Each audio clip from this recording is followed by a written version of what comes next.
Hermanos, Dios lo bendiga a todos en el nombre del Señor Jesucristo. Estamos continuando con la serie Las dudas del creyente. Y estamos tratando sobre las que surgen pese a que existe promesa escritural. De ellas ya hemos tratado 4. Hoy vamos a ver las dudas siguientes. ¿Podemos superar los dolores del alma? ¿Podemos superar los dolores del alma?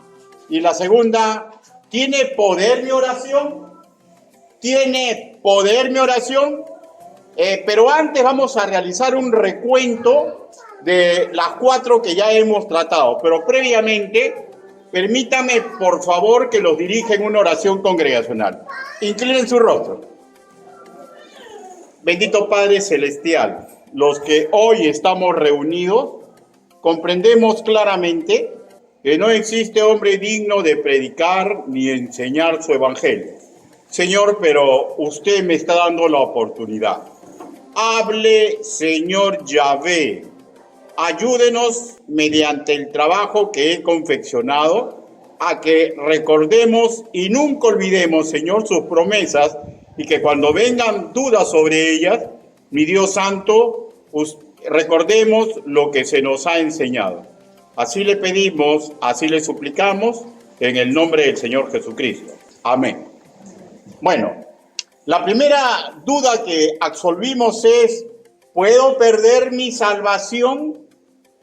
Y al respecto dijimos que las 2 causas más recurrentes para que ocurra esta duda es que quien la presenta está asistiendo a una congregación donde sus maestros hacen una pésima interpretación y llegan a la conclusión antibíblica de que la salvación se puede perder.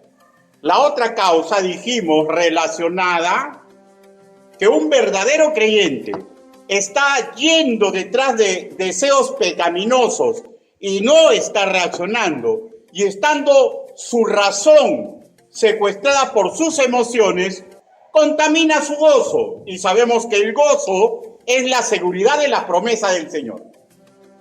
Asimismo, vimos el fundamento de que la salvación no se pierde por intermedio de Juan capítulo 10, versículo 28, Romanos capítulo 5, versículo del 1 al 2 y 2 de Timoteo capítulo 1, versículo 12. Y la doxología de Judas, donde nos recordó justamente su gozo, su alegría por la seguridad de salvación que no solamente a él, sino a todo nacido de nuevo, el Altísimo ha obsequiado. Vimos la segunda duda. ¿Tengo poder para enfrentarme al mal? ¿Tengo poder para enfrentarme al mal? Puntualmente sustentamos que el poder que prometió el Altísimo es una capacidad que va más allá de posibilidad humana, un poder dunamis, una fuerza interna que en sí misma es un milagro, pues viene de lo alto para realizarnos como personas cristianas y para trabajar en la gran comisión. Un regalo divino que hace a un creyente sin importar su educación, sin importar sus años, ¿ya? Lo hace eficaz, poderoso, una potencia, poseedor de una habilidad que usará el Espíritu Santo. Como resultado, contiene en él un poder magnífico, tipo boom, dinamita. Hablamos de la capacidad de imitar a Cristo gracias a que desde su interior corren ríos de agua viva. Y esto está en Juan capítulo 7, versículo del 37 al 39. Tercero, vimos la tercera interrogante, la tercera duda. ¿Dios me defiende contra el mal? ¿Dios me defiende contra el mal? Y dijimos que el poder que Él nos entregó, que acabamos de hablarlo, o sea, las virtudes de Cristo que nos ha obsequiado para poder imitar al Hijo durante su ministerio terrenal, es una forma indirecta de defendernos. Pero también hemos apreciado formas directas en las cuales el Altísimo nos protege. Y eso es cuando Él ejerce como Padre Celestial, cuando Él ejerce como soberano, por tanto nuestro legislador, nuestro obispo, nuestro pastor, que nos defiende como un dueño protege a su propiedad, que nos defiende con categoría de sanador perfecto, como un doctor de doctores. Ojo, aquí clasifican los milagros. Que nos defiende como general y estratega virtuoso, como defiende un general y un estratega virtuoso a su tropa.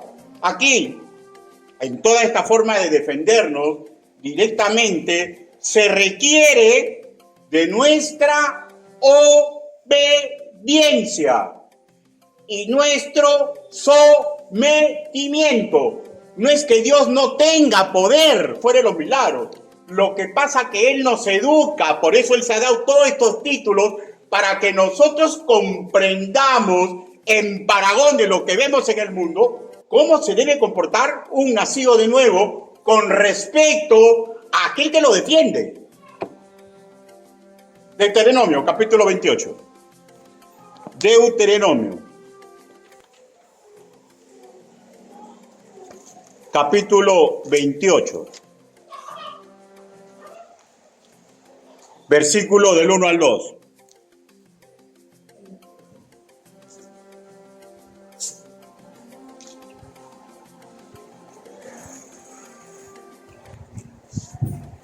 ¿Ya lo tiene?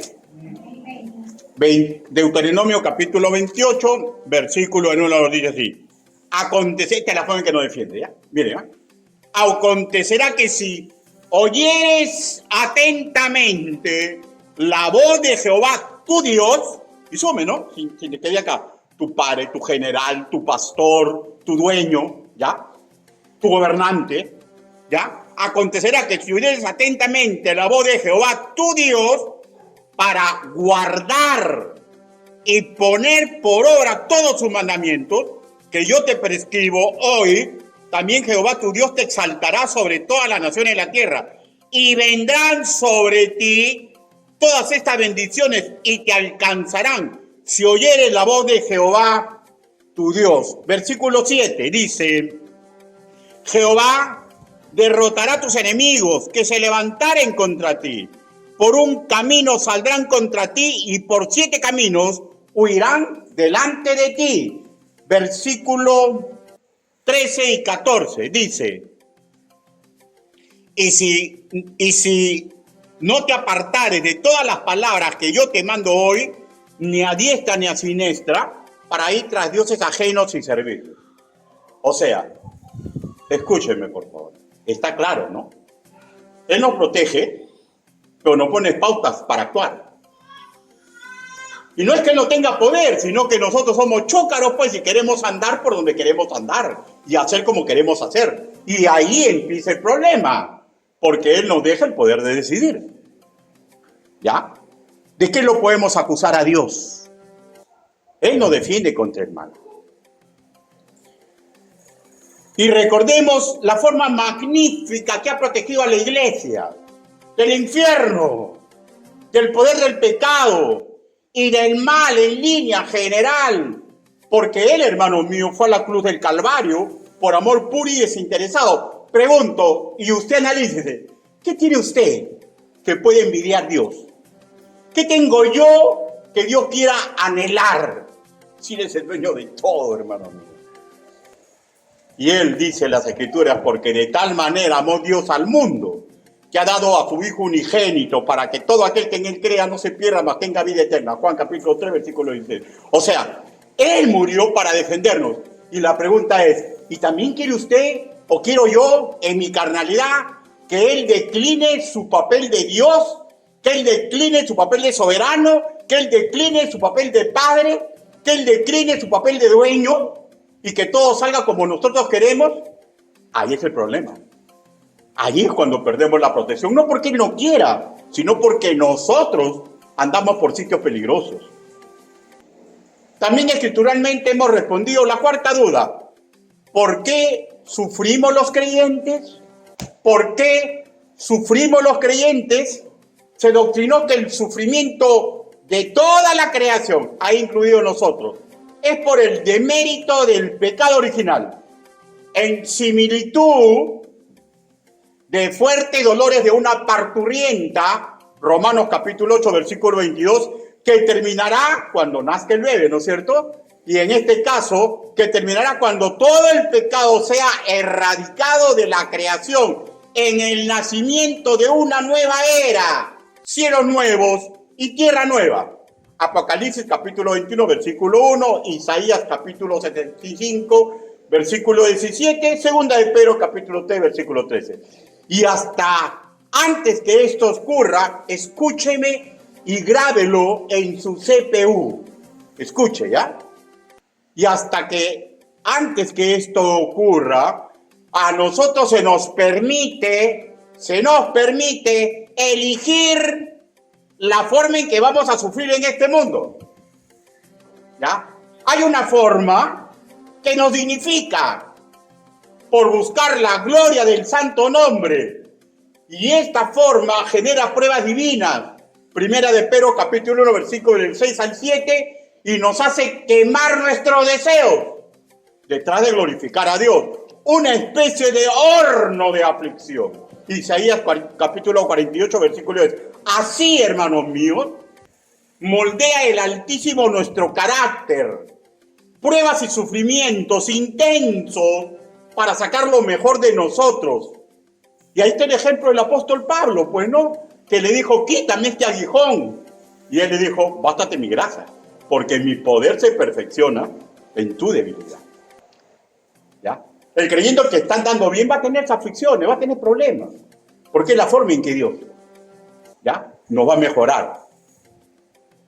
Pero hay otra forma de sufrir y la elegimos nosotros, aquella que empobrece moralmente, que a la larga nos neutraliza para lo noble, lo justo, lo verdaderamente valioso de que hablan las Escrituras. Y esto porque voluntariamente el creyente se va detrás de sus propios planes y deja de lado los planes divinos. Nada que quite la salvación, ¿ya? Pero sí perdemos bendiciones en este mundo. Porque yo podré tener todo el oro del mundo, todos los títulos académicos, ¿ya? Toda la admiración de mis congéneres, pero si yo me alejo de Cristo, perdone lo que voy a escuchar, ¿ya? No sirvo para nada. Porque el Señor Jesús así lo dijo. Yo soy la vid, vosotros los pámpanos. Lejos de mí, nada vales. Y esto específicamente es para un creyente. Luego de haber realizado el recuento, ahora sí entremos a nuevas dos dudas por tratar. La quinta sería, ¿podemos superar los dolores del alma? ¿Podemos superar los dolores del alma? Primero recordemos una promesa divina de transformación para sus hijos. Segunda de Corintios, capítulo 3, versículo 18.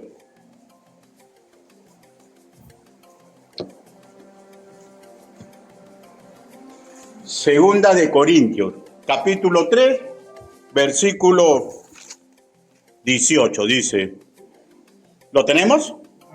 Dice, por tanto, nosotros todos, o sea, todos los creyentes, ¿ya? Nosotros todos, mirando a cara descubierta como en un espejo la gloria del Señor, somos transformados de gloria en gloria en la misma imagen como por el Espíritu del Señor. Esto de gloria en gloria, esto de mirando al Señor, ¿ya?, es un proceso de santificación de los creyentes, que intentamos imitar sus virtudes, pues, ¿no es cierto? Este proceso de santificación tiene un doble propósito funcional. El macro, mejorar en nuestra labor en la gran comisión, y el micro, mejorar en nuestra realización personal. En ambos casos, un dolor intenso en el alma, sin resolver, entorpece al creyente. Repito, en ambos propósitos, los dolores del alma, o digamos, aflicciones profundas, quebrantos emocionales sin recurrir a Dios, crean angustia espiritual al ver que por más que intentamos usando la psicología, la sociología, lo que dice el chino en la esquina, lo que dijo mi abuelito, mi tatarabuelito, todos los libros del mundo, nos damos cuenta que no damos la talla. El sentirse a la deriva, como simple marioneta, en medio de dos poderes, una sensación, nos inutiliza y le quita potencia a un creyente. ¿Y saben por qué le quita potencia? Porque no está creyendo que la palabra de Dios es verdad. Y útil para cualquier trabajo educativo, así lo dice 2 Timoteo, capítulo 3, versículos 16 al 17. Hay una acción, hermanos míos, que hace Cristo por su amada iglesia. Limpiarla de tachas, de manchas y de toda imperfección que contengamos. De hecho, en el mismo tenor de 2 Corintios capítulo 3, versículo 18, implica un proceso paulatino de gloria en gloria, de gloria en gloria. Perfección en nuestra limpieza, que finalizará en su totalidad cuando toque la trompeta y venga el Señor por nosotros y seamos llevados a los cielos para reunirnos con Él. Primera de Juan, capítulo 3, versículo 2. Primera de Juan.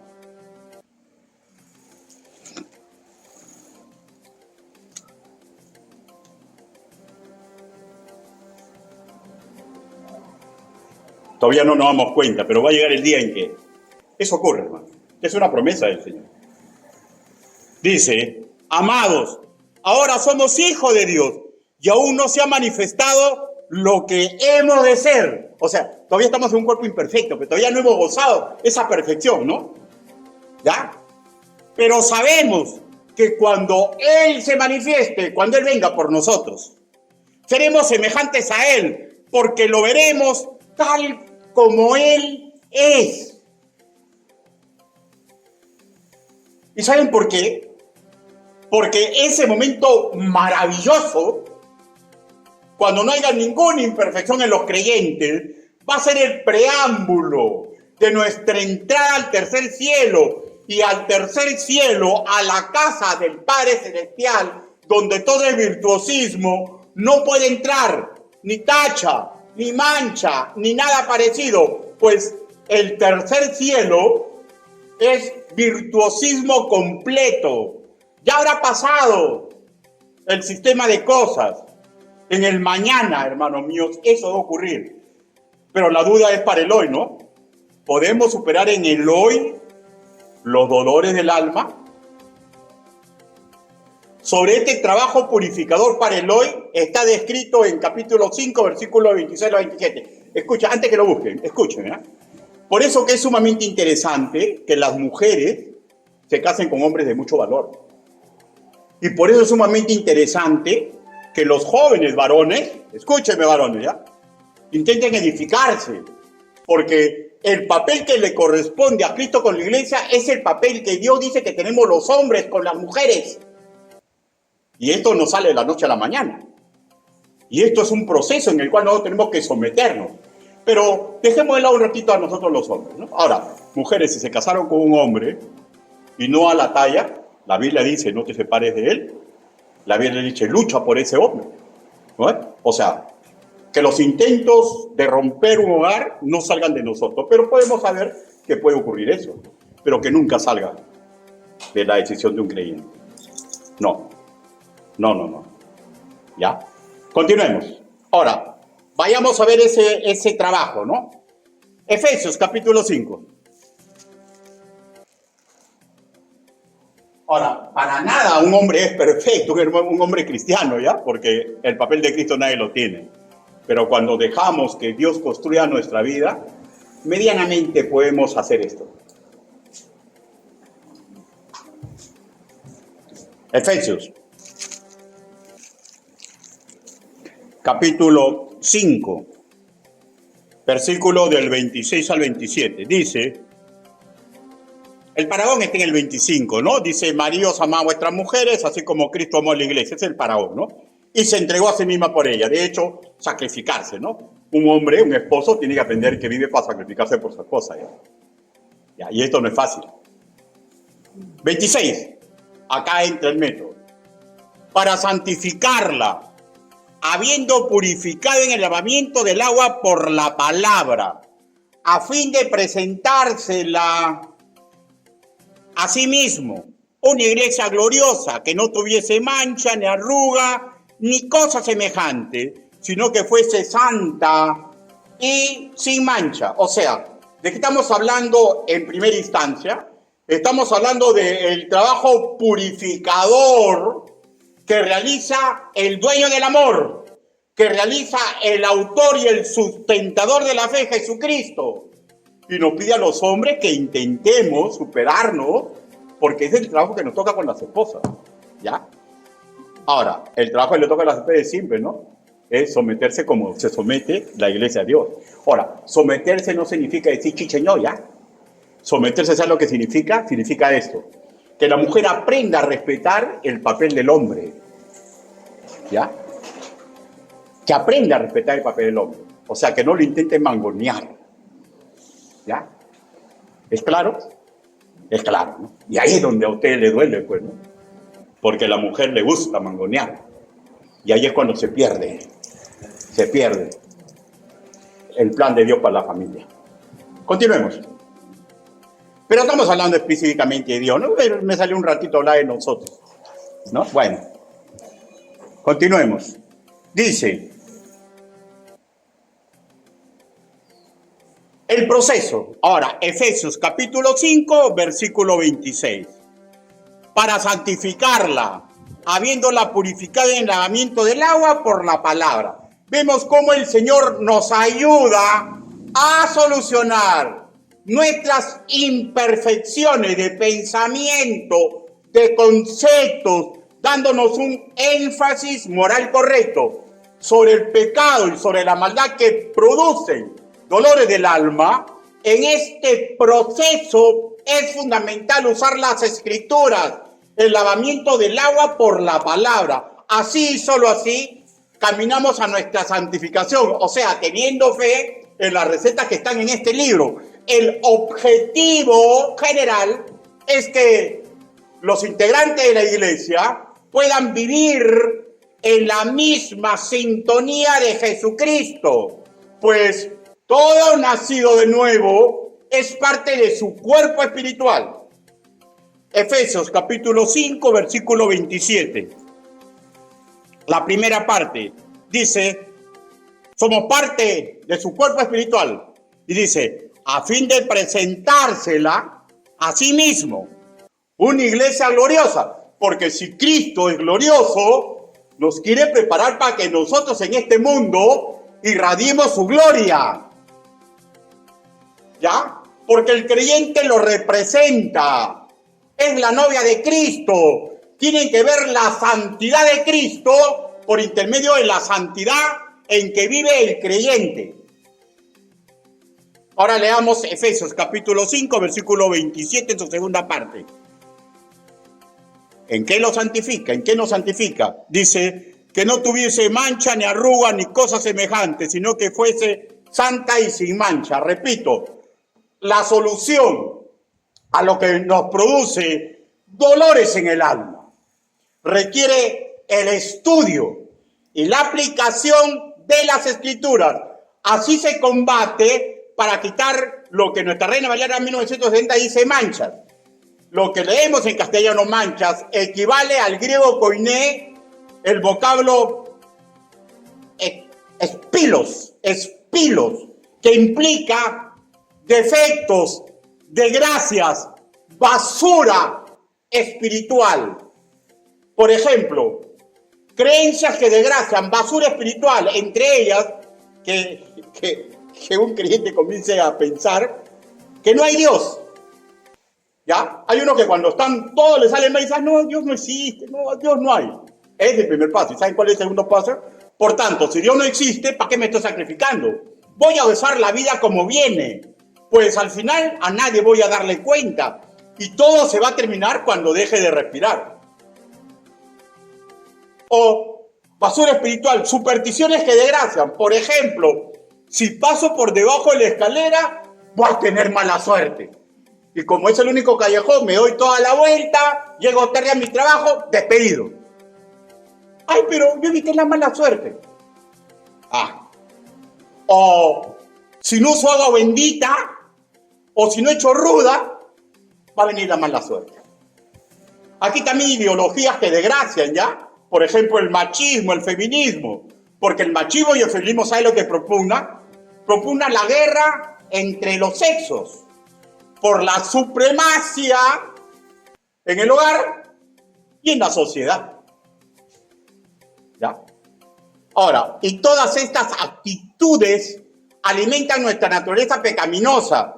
Y esto, hermanos míos, si no se combate con la información y sometimiento a lo que dice la Biblia, crea cicatrices, dolores en el alma al ser humano. Y aquí la sana doctrina, expuesta en las prédicas, en los cursos de capacitación, en los discipulados y hasta en las preguntas informales a obreros que manejan bien, correctamente la palabra de verdad, rinde excelentes efectos. Claro, si el que pregunta quiere someterse, ¿no? Porque si no se quiere someter, seguimos en la misma, ¿no? Seguimos en las mismas. El Altísimo, hermanos míos, nos da información correcta del mundo, de su maldad, la forma de contrarrestarlo. Pero sabemos que no terminó ahí, ¿no? Hay más cosas que pueden producir dolores en el alma. Hemos leído ahí en nuestra Reina Valera 60, arruga, equivalente a la palabra del griego koiné, rutis, ¿ya? Castizamente, una imperfección, una lesión en el rostro, ¿ya? Como una arruga, una enfermedad, una decrepitud, o sea, en otras palabras, trauma. Un trauma es un acontecimiento muy especial y personal que en el pasado antiguo reciente marca el ser, condiciona las reacciones en su presente y seguro, si no hay sanidad divina, influenciará en su futuro, entorpeciendo los planes de bien para el creyente. Hablamos de hechos que sufrimos, que han ocasionado en nuestra vida raíces de amargura, que nos impulsan a no querer perdonar, que nos impulsa a vivir en revanchismo. Y esto, ¿saben a qué también nos impulsa? A ser muy propensos a dejarnos dominar por las pasiones indecorosas. Y así somos manipulados por abusadores, por abusadoras, ¿ya? Y así, como pegado en el alma, repetir conductas que vimos en otros hermanos míos. Citaré más causales, ¿ya? Por abusos sexuales que sufrimos, por abortos en los que participamos, tanto el hombre como la mujer. Más difícil es para la mujer que para el hombre, ¿ya? Por abuso de machistas, de feministas, con los cuales hemos vivido y nos han hecho sufrir. Por abuso de autoridades, por abuso de delincuentes. Toda una gama de maldad en el mundo. Y sobre todo esto, Cristo, escúchenme por favor, está en la facultad de curar, pero tenemos que tener fe. Y tenemos que decir, como le dijo a la samaritana, el Señor Jesús dijo, ¿dónde están los que te acusan? Y ella le dijo, no están, anda y vive en paz. Y la samaritana sabemos, ¿no? Que de ahí se pegó al Señor Jesucristo. Y ese es el problema. Hay muchos que invocan el poder de Dios, pero después siguen otra vez haciendo de las suyas. Y ahí es cuando la cicatriz no llega a cerrar completamente. Porque tenemos que someternos al proceso. Pues en el cristianismo hay milagros, hermanos míos, pero no hay magia. Y muchos quieren magia. Muchos quieren magia. Todos estos hechos dolorosos sin resolver nos medran, nos agotan, nos neutralizan, todo esto, si no se combate, crea dolores en el alma. Y tenemos la sensación que la libertad de Cristo que se predica en los púlpitos solamente es teoría. Y no es así, pues el Señor salva, sana, santifica, rescata, cura. Y los dolores del alma no son imposibles para que lo sane. No es imposible. Y en este proceso útil e importante, consejeros o consejeras calificados, ayudando caso por caso para, mediante el poder divino, ayudar a ese creyente a retirar esas trampas que habitan en su corazón, bombas de tiempo sembradas por el mal, para reventar en cualquier momento y seguir desgraciando la vida de ese creyente. Hay un tercer término que en castellano se escribe cosa semejante, en griego koineis toutos, que define otra imperfección, pero no se logra saber de qué tipo, ¿ya? Ahora, se presume que es algo derivado de ambas, pero de esta imperfección más o menos así, ¿no? O sea, cuando el Señor venga en su gloria, y yo he estado en el mundo 90 años, voy a estar achacado, ¿no? De repente con un solo riñón, de repente ciego, de repente, ¿no?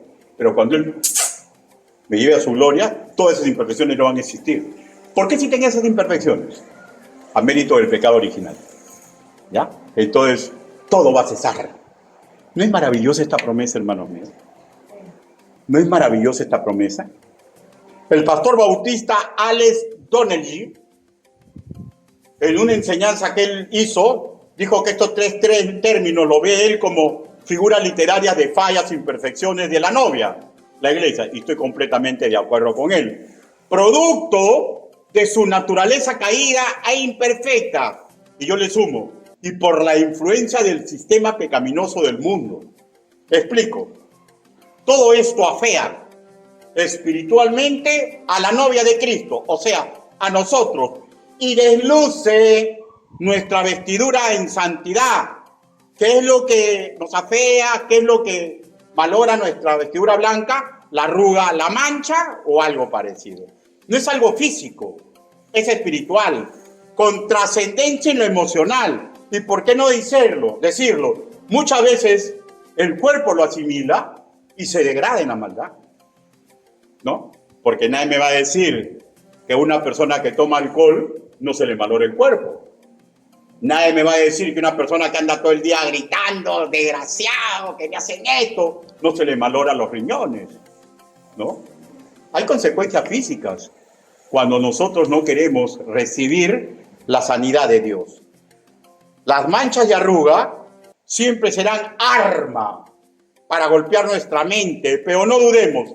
Cristo, hermanos míos, está en la facultad de ayudarnos y nos ha dado promesa de cura. Repito, no dudemos de Él. Él es Yahvé Rafá, que se traduce como el Señor que sana, Jehová nuestro sanador. Salmos, capítulo 103, versículo del 2 al 3. Salmos, capítulo 103.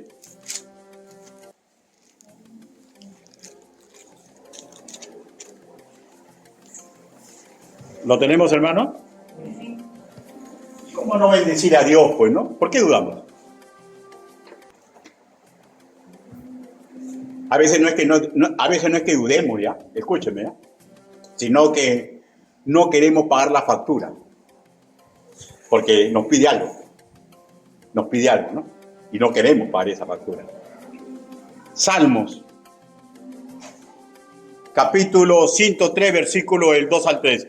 Bendice, alma mía, a Jehová, y no olvides ninguno de sus beneficios. Él es quien perdona todas tus iniquidades, el que sana todas tus dolencias. A veces no queremos alejarnos de la iniquidad en que estamos viviendo, pues, y allí a veces radica el problema, ¿no? A Dios orando, a Dios suplicando y con el mazo dando, ¿no? De otro lado, hermanos míos, no es bueno callar nuestros sentimientos, ¿ya? Una pena, un dolor, necesita ser liberado, si no se vuelve veneno. Una pena compartida duele menos. La forma perfecta es ser llorón ante Dios, ¿ya? Es llorarle a Dios. Pídale. Pero recuerde, pues, ¿no? Que no solamente sean emociones, que haga decisiones después de alejar, después de llorarle a Dios, pedirle mi ayuda, me pongo a sentar. ¿Qué estoy haciendo mal?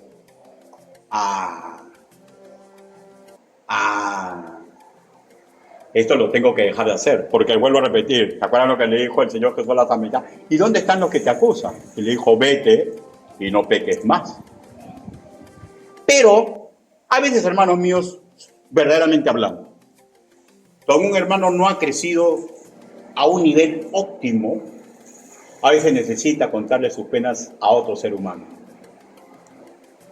Pero no elijan al chino en la esquina, no elijan a la amiga con que estudió, no elijan, hermanos míos, al primo que es doctor, no elija si usted es creyente. Vaya donde un consejero, donde una consejera calificada en el Señor, que va a intentar llevarlo a los pies divinos, en busca de consuelo, de cura para su alma dolorida, desilusionada y contrariada. Y volvemos al principio. El principio es que no queremos pagar el precio, porque cuando uno ha estado un tiempo prudencial en una iglesia y sana doctrina, ya sabe lo que le van a decir. Y a veces no quieren pagar ese precio. Ahora, en honor a la verdad, digamos que es incuestionable que mientras vivamos en este estado de cosas por nuestra propia naturaleza pecaminosa, por la maldad del mundo y por la vida misma, hermanos míos, hay cosas, por ejemplo, la vida misma, hay cosas que no podemos manejar, ¿no? Por ejemplo, la muerte de un familiar amado, ¿no? Yo no lo puedo manejar. Hay dolores en el alma, hermanos míos, que por mi culpa, por culpa del sistema pecaminoso, o porque la vida es así, van a venir. Pero confiemos, Jesús ha vencido al mundo y está en completa capacidad de darnos paz. Juan capítulo 16, versículo 33. Sexto, ¿tiene poder mi oración? ¿Tiene poder mi oración? Mateo capítulo 7. Mateo capítulo 7.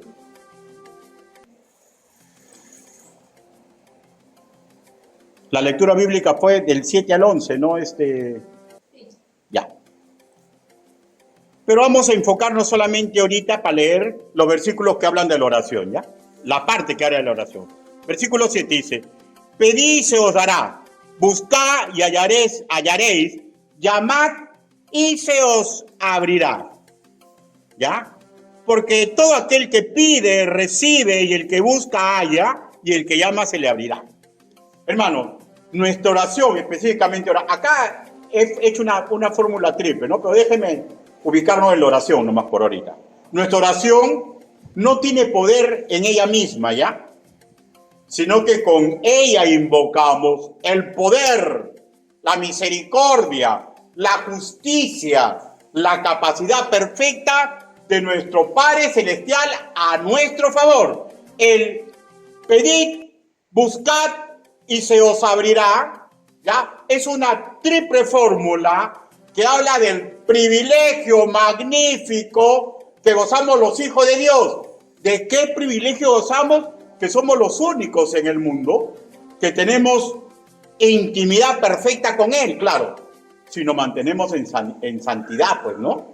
Ahora, intimidad perfecta con el Padre Celestial. El llamad y se os abrirá implica que todo creyente tiene entrada libre a sus aposentos, a los aposentos del Padre Celestial, sin importar la hora de mi día, sin importar la hora de mi noche en que yo le solicite audiencia. No tengo que hacer cola, no hay que esperar turno, solo acercarnos con pecados confesados y con arrepentimiento genuino, y así obtenemos automáticamente entrada al trono de gracia a su magnífica presencia. Y ahí llórele, y ahí pídale, Y ahí cuéntele sus triunfos, sus fracasos. Conversemos con nuestro Padre Celestial. Qué maravilloso tener ese Padre. Hebreos capítulo 4, versículo 16.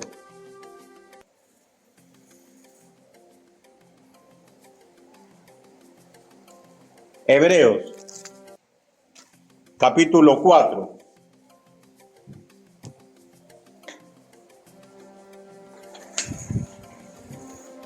Versículo 16. Dice: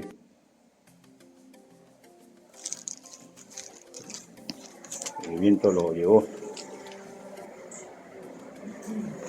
Hebreos capítulo 4, versículo 16. La palabra del Señor dice así: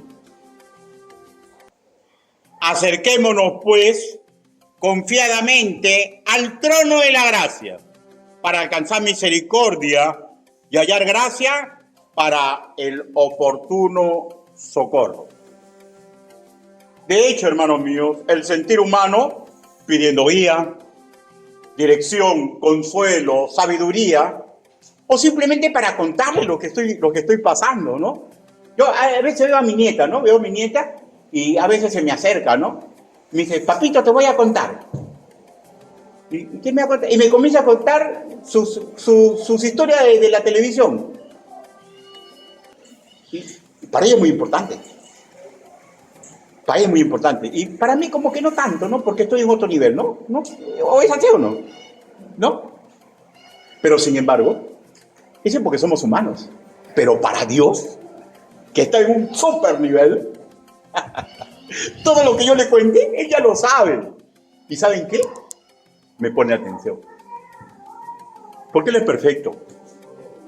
Tenemos un hermoso Padre que nos dice muchas cosas maravillosas. Pero este pedid se os hará, que es la primera parte, no implica carta blanca ya. Pues si pedimos para situaciones ignobles o pecaminosas, ¿cómo sé que son pecaminosas? Porque no tienen aval en la palabra, Dios no va a favorecer esos deseos míos. Santiago capítulo 4, versículo 3. Santiago.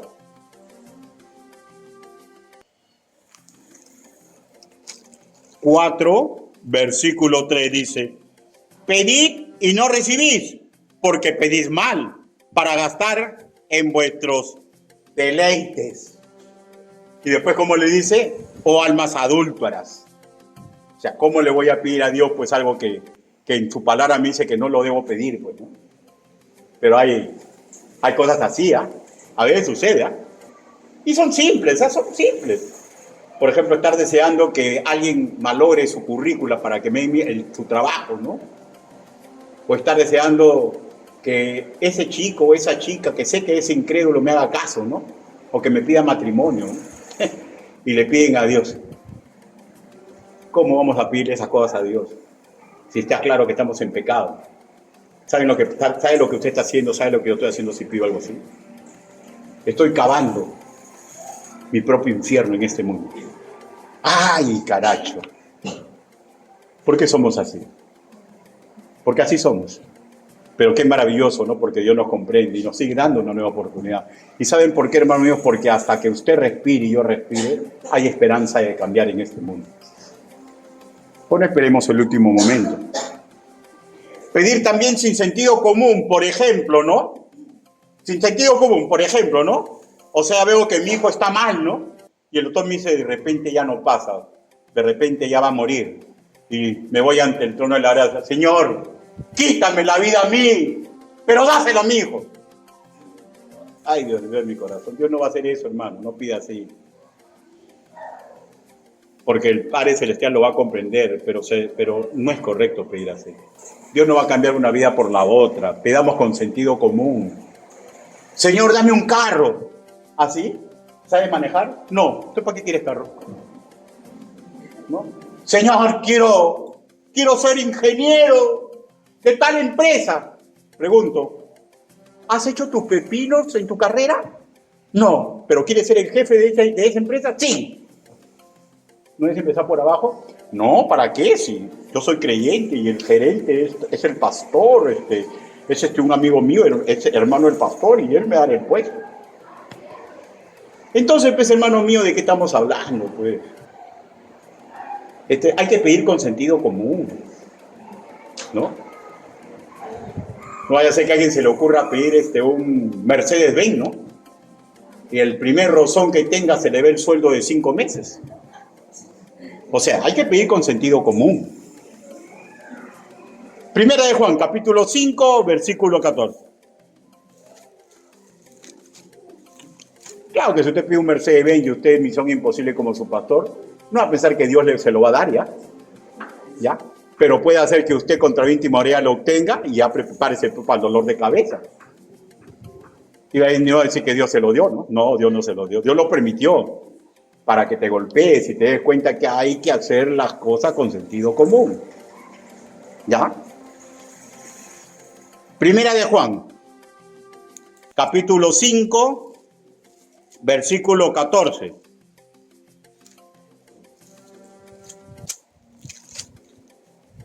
Dice la palabra del Señor. Y esta es la confianza que tenemos en Él, que si pedimos alguna cosa conforme a su voluntad, Él nos oye. Ahora, esto es claro, ¿no, hermano mío? La oración del justo puede mucho. En ninguna parte dice que lo puede todo, ¿ya? Pero hay muchos que tergiversan y dicen, pedí y se os dará. No es una carta blanca. Hay varios patrones de doctrina que hay que tenerlo, ¿ya? Ahora, regresemos a Mateo, capítulo 7, versículo 11. El Evangelio según nuestro hermano Mateo.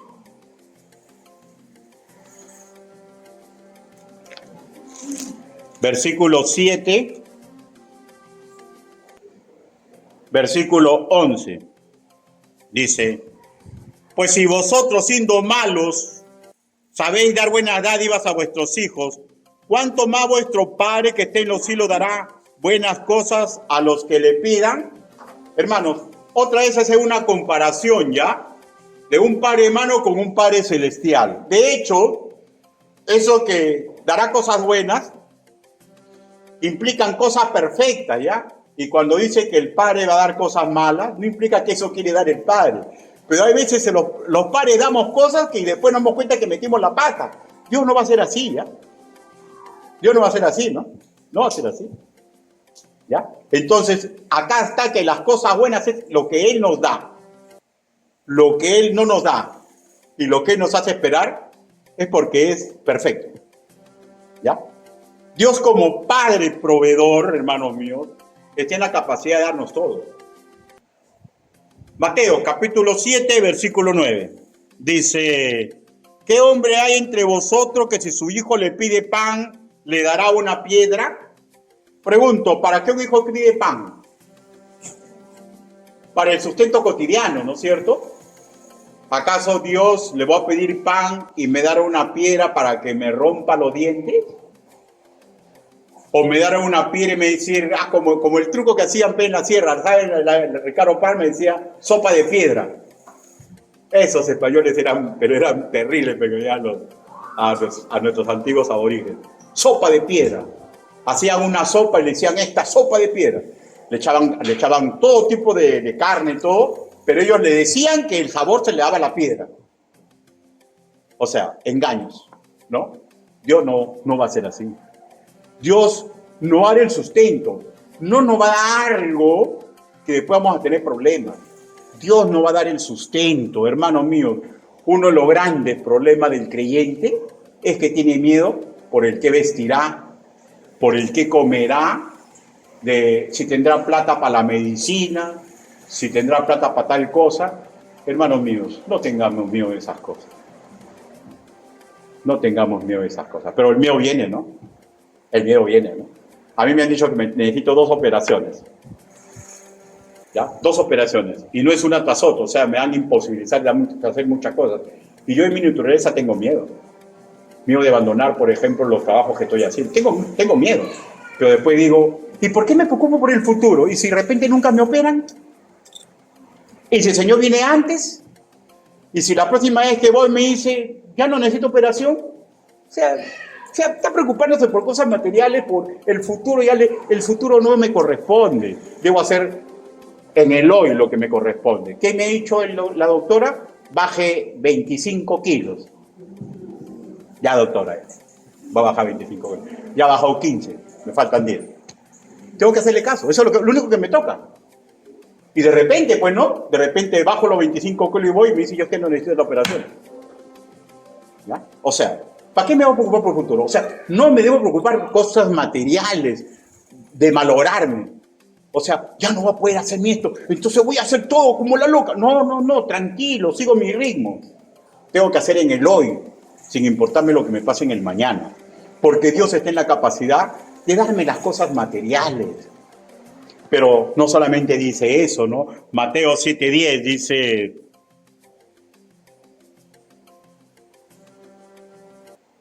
o si le pide un pescado, le dará una serpiente. Ahora, aquí permítame alegorizar, ¿ya? El pescado es símbolo del cristianismo. Por lo tanto, es un alimento espiritual y del mejor. Perfecto, donde lo mires. La serpiente sí es comestible, ojo, pero considerando que este mensaje se los dio a judíos que eran la primera generación de la iglesia primitiva, recordemos, ¿ya? Que la serpiente es considerado un animal impuro. Entonces, vayamos a la simbología, ¿no? El Señor, en las cosas espirituales, nos da las cosas perfectas del Evangelio. El Señor no nos va a dar impurezas, no nos va a dar ideologías perniciosas, ¿ya? Cuando usted escuche que un cristiano diga, pero el comunismo, ¿qué tipo de? Pero el capitalismo brutal, o sea, ¿de qué estás hablando? Yo no puedo mezclar lo que dice la Biblia con eso. Yo sí puedo cristianizar esas cosas, o sea, no me interesa que viva en un país comunista o en un país capitalista. Mi moral no la dicta ni el comunismo ni el capitalismo, la dicta la palabra del Señor. Hermanos míos.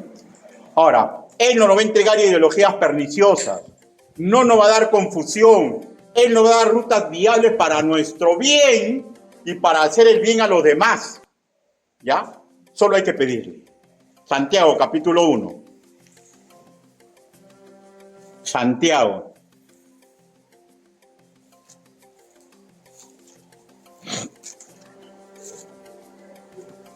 Capítulo 1.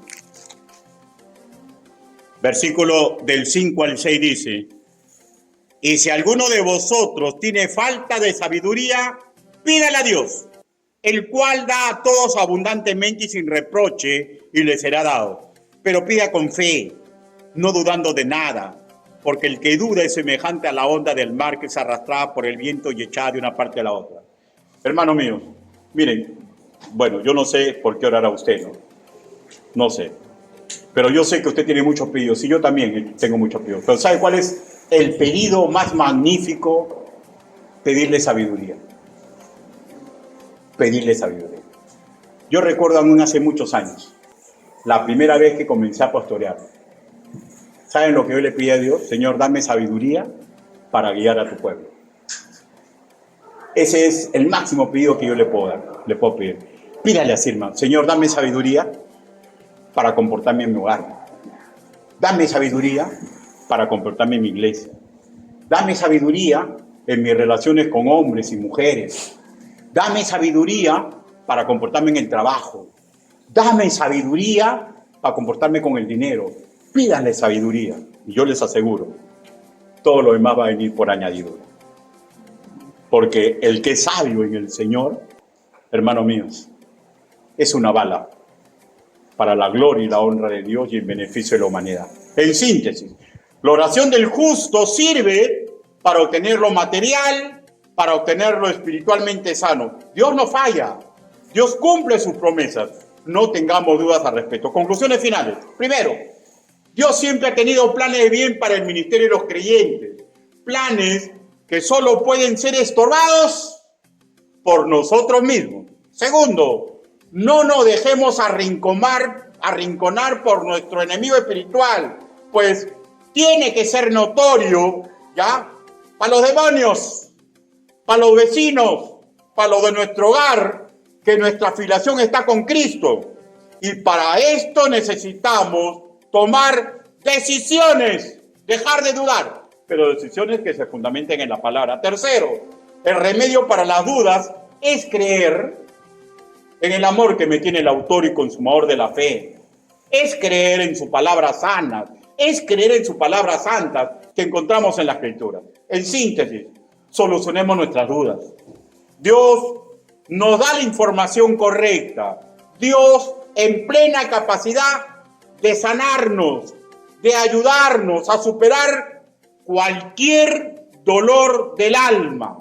Y nuestra oración, cuando la realizamos bajo su voluntad, con sentido común, tiene poder para lograr milagros. Milagros, hermano. Yo lo tengo por seguro. Crea usted. Crea usted. Incline su rostro. Vamos a orar.